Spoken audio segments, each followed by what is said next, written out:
Yo, yo, yo, yo, yo. What's up, fellas and ladies and whoever watching this shit? Y'all know I had to come with a video today.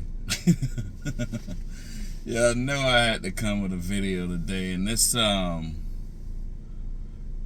is perfect. This is this show everything I've been trying to tell y'all boys for like the past year, but first, like and subscribe. This is my new channel. This is Go Deep TV. If you want to see my old channel, you can go to Mr. West Ashley 843. Both on YouTube. Go Deep TV is me as well. But it's I'm building up this channel real quick. I got something to show y'all in a minute. But I have to do this video. So, in the midst of me building this shit up and making more content, y'all boys like, subscribe, and share. Alright, so Colin Cowherd yesterday put out a list, or day before yesterday put out a list of 20 QBs that's never gonna win the Super Bowl. And it's what makes this shit newsworthy, or what makes it trending. But before it was trending, it was still newsworthy to me, because I probably would have talked some shit about it. But God gave me the underhand pitch on this one. He threw me the softball pitch. Colin Cowherd was like, here's 20 guys that'll never win the Super Bowl. Matter of fact, never even go. Blah, blah, blah. And he started naming all these players. No, at first he named Baker Mayfield. But then he named Dwayne Haskins. We all know Dwayne Haskins is dead. This is a sports reporter on TV. Fox, he used to be on ESPN. Got one of the biggest shows in America. You're supposed to know Dwayne Haskins is dead also. But you don't. This is my point. They don't really be knowing sports. They're just here to inflict white supremacy all day. That's just it. And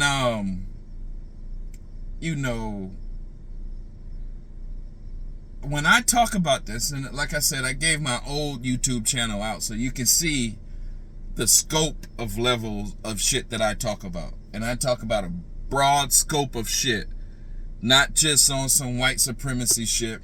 I'm not on the racist shit all the time. I'm not on the we shall overcome shit. I still don't think like that. But these are topics that you have to talk about. This is why it be going on. Colin, you think he's giving you a sports show. You think he's giving you the world checks in with him to learn about sports. He's maneuvered himself into the sports paradigm. But there's nothing about his show that gives sports. What it really gives is white supremacy masked with sports. So they know you're gonna watch it. Like if you give your dog medicine, you gotta put peanut butter on it, so you know the dog's gonna eat it. That's what Colin Cowherd, the sports is the peanut butter. The white supremacy is how he talks, how he acts, what he puts across all day. So they programmed a show, like I said, these little 15-minute shows, they program and probably cost $50, $60, $100,000.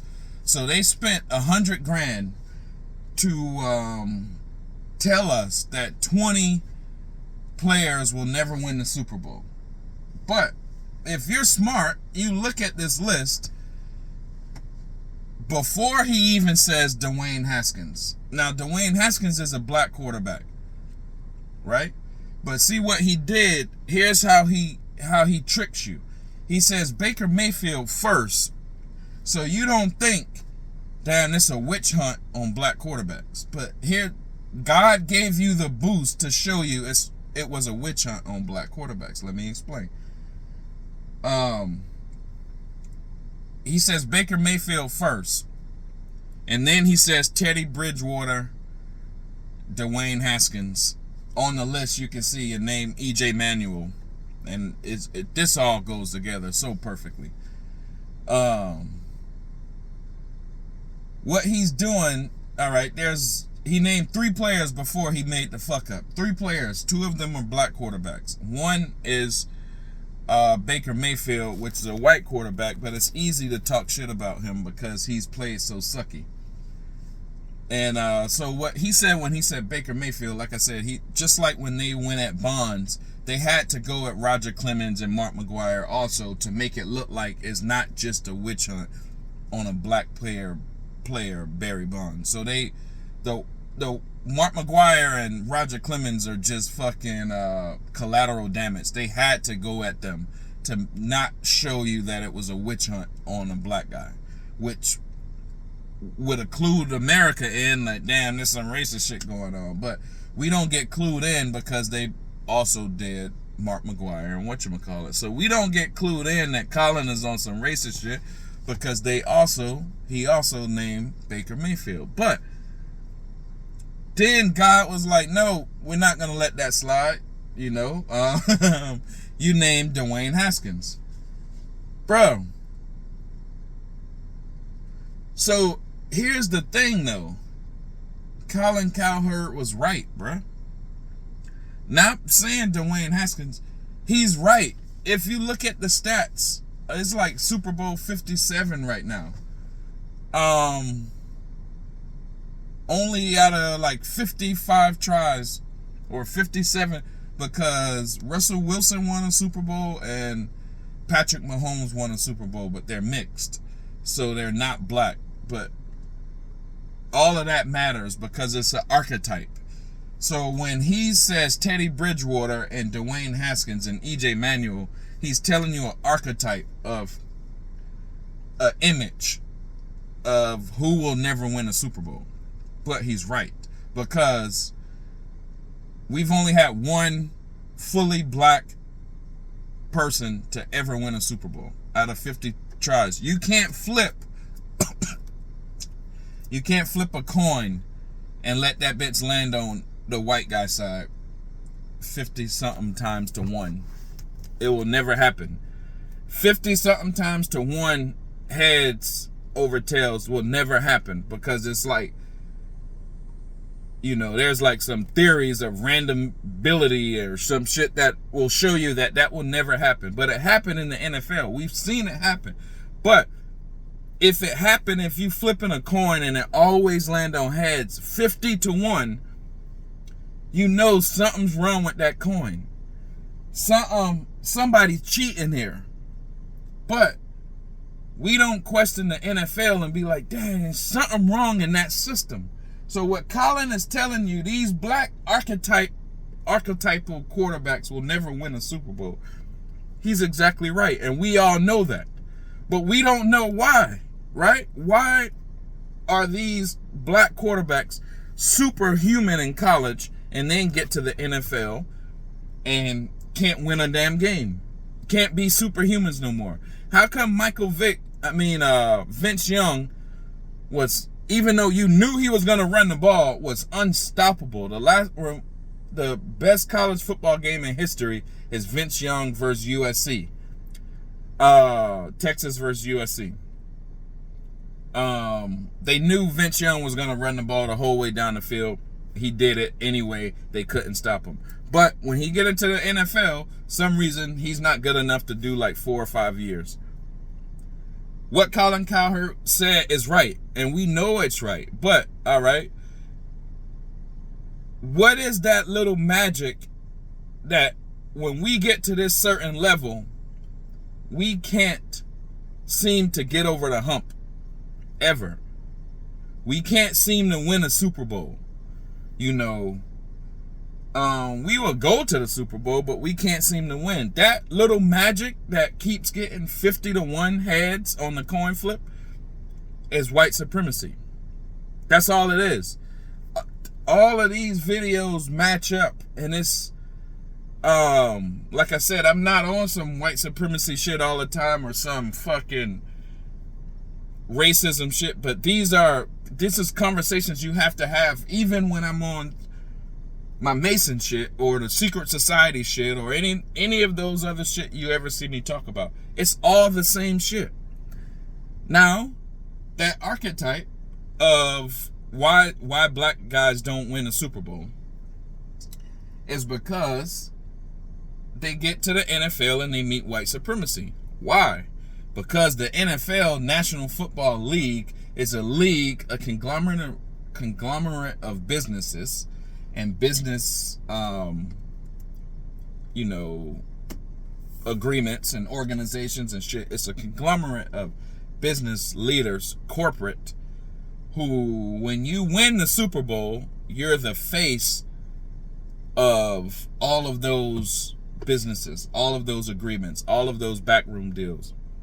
You're the face of that. But you're also, now you have to be the face projected by all of those businesses to America.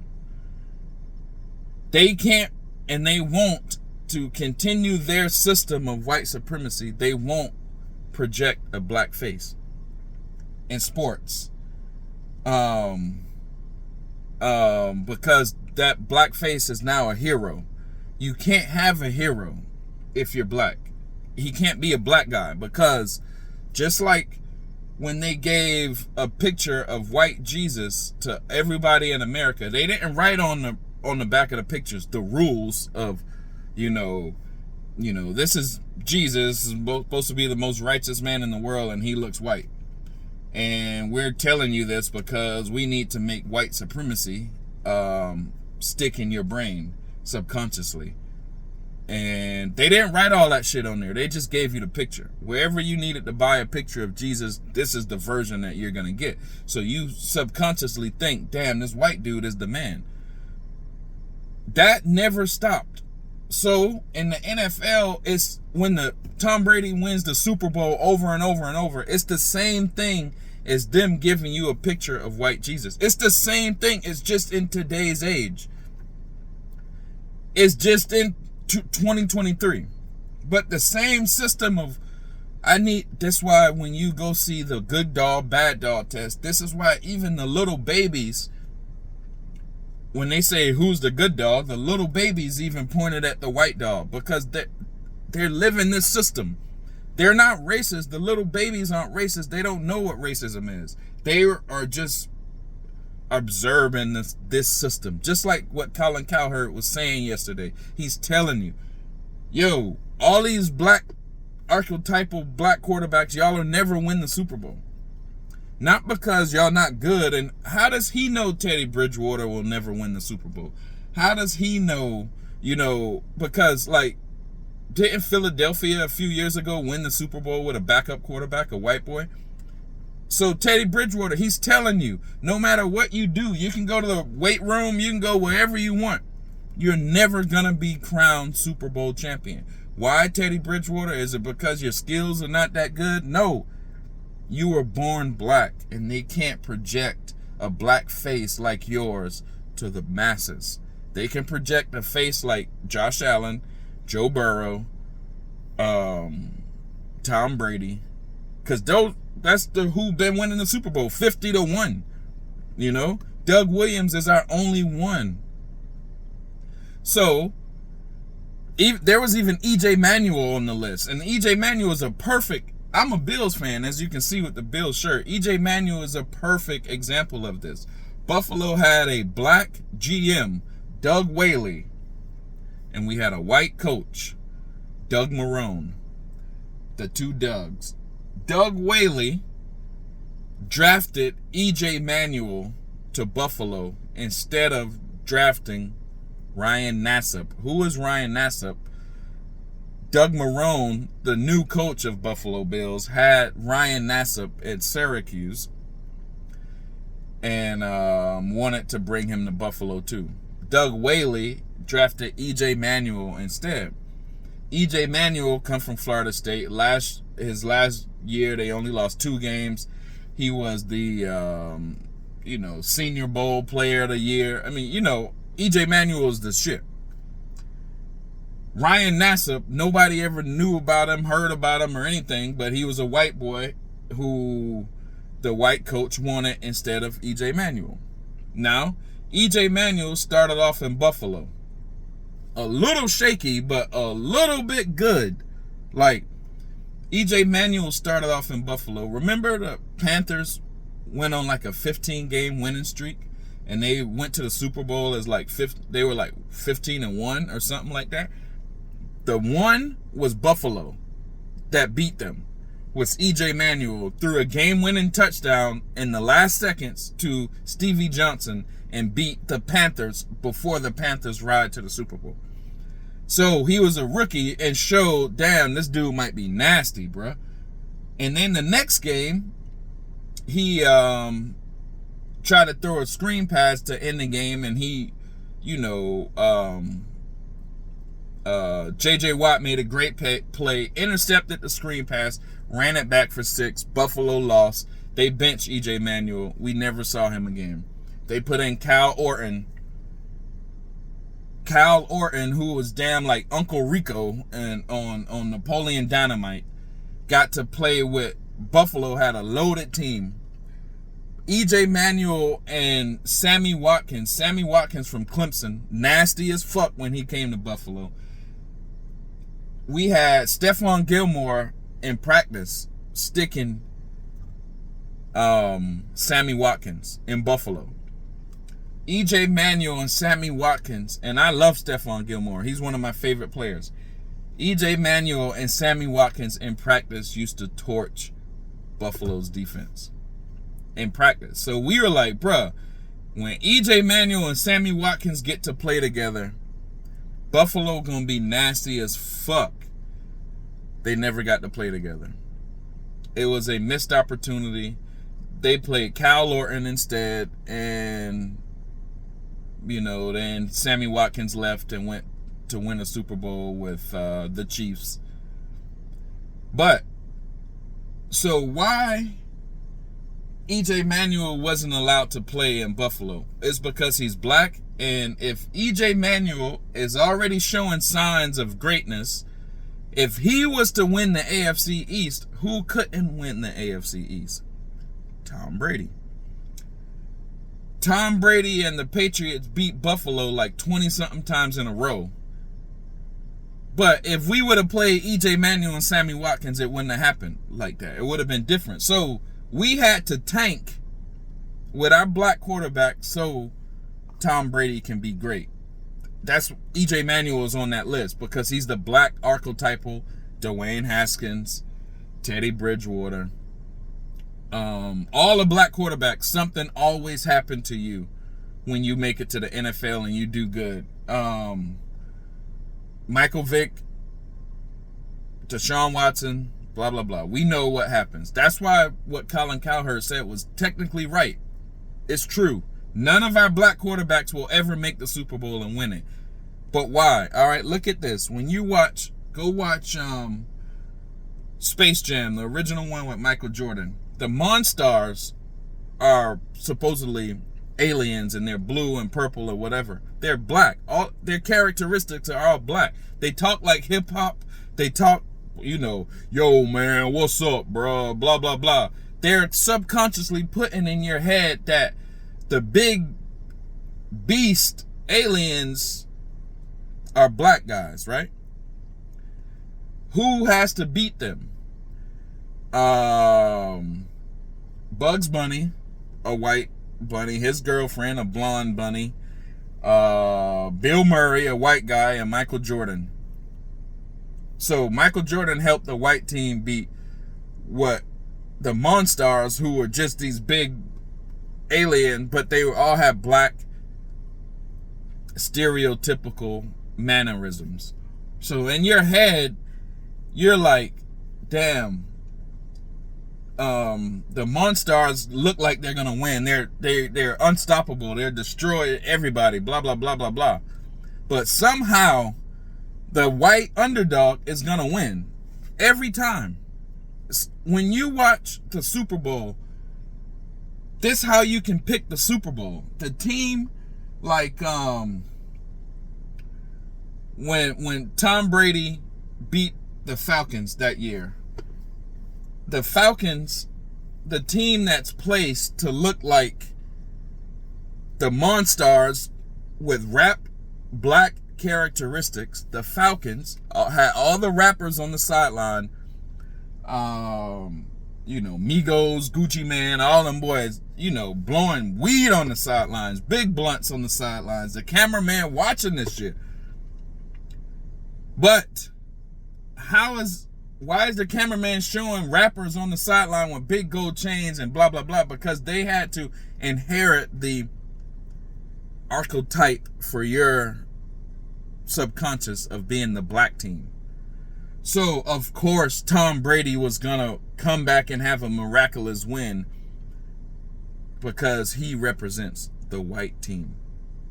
So, when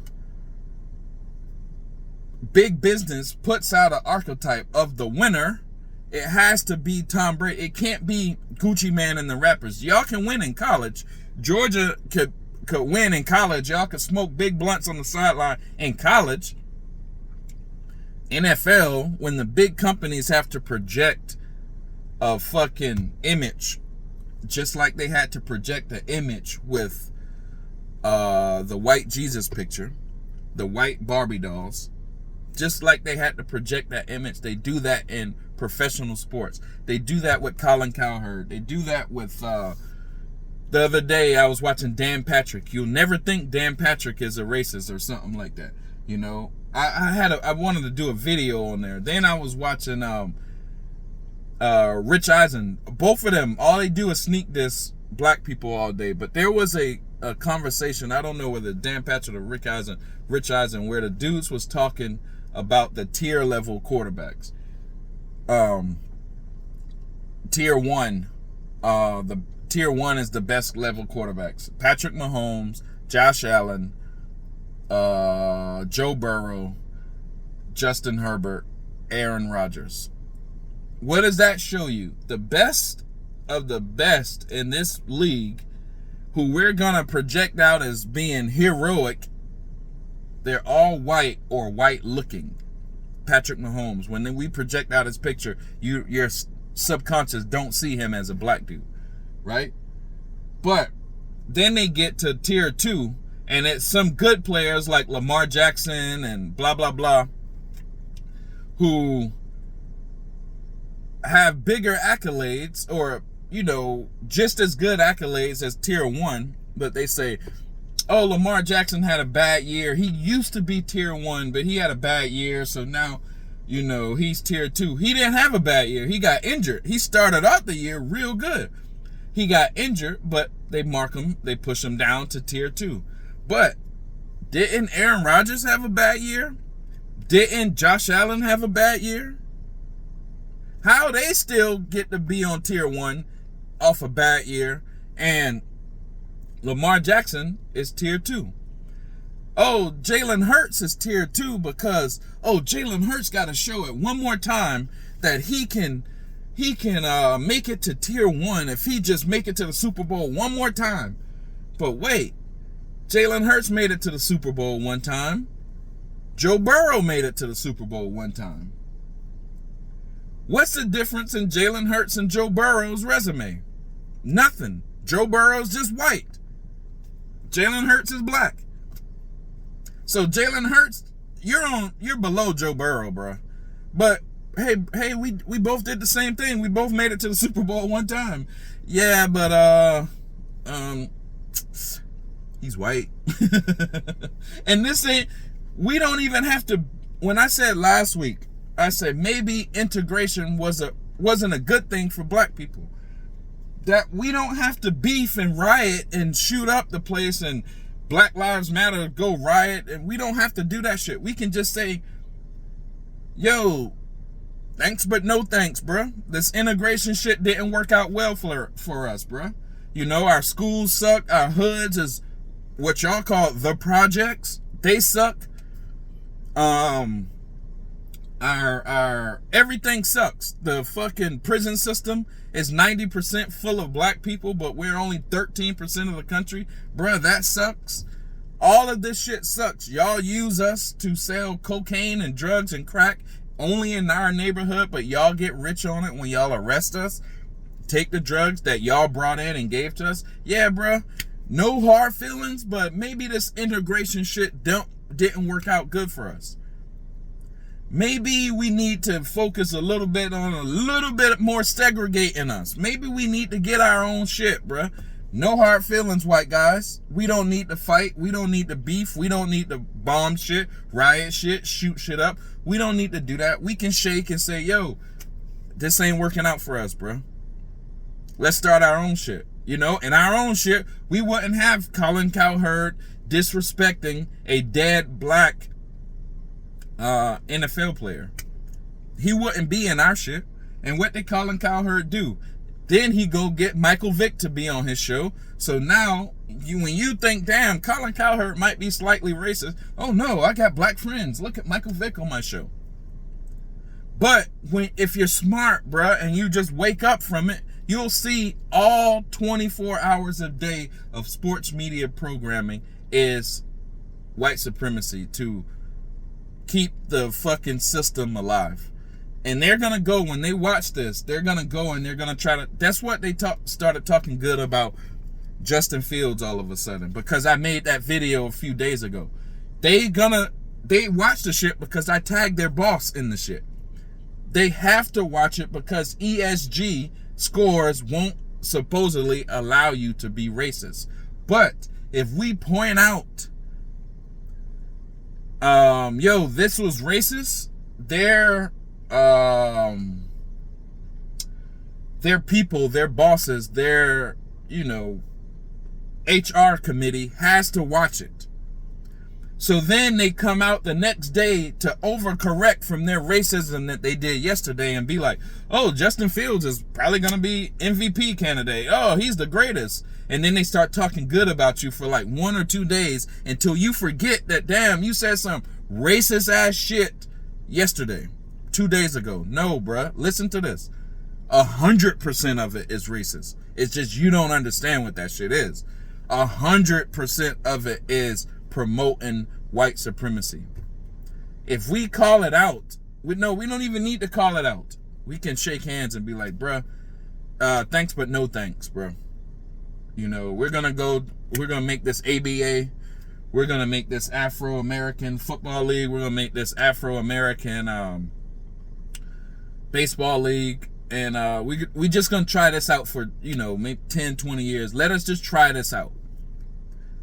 Thanks but no thanks, bro. We're gonna make our own school system. You know, no beef, white guys, but maybe integration didn't help us. Maybe that shit hurt us a little bit.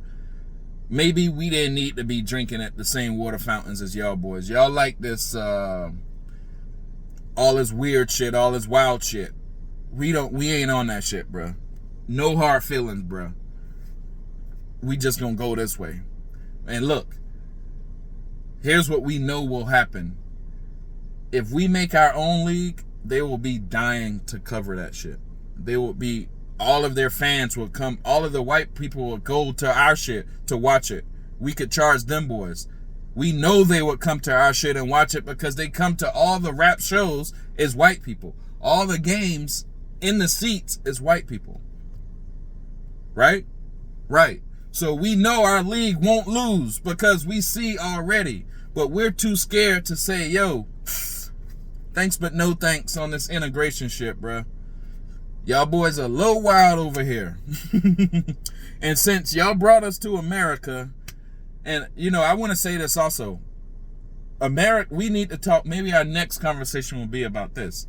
America, Americans, we can still be super patriotic because in real history, we're dealing with the British Empire and they're fucking over America. The British Empire started slavery in the 13 colonies. It was England who started slavery in the 13 colonies. America ended slavery. So we're not saying all white boys are bad. I'm not saying all that shit. But slavery with the East Indian Trading Company in India, before it came to America, slavery made the British Empire $14 trillion. They brought that to the West Indies, Jamaica, all of that. Charleston is Charlestown for King Charles. So when I be talking my shit, let's understand I'm not anti-American. I'm super patriotic.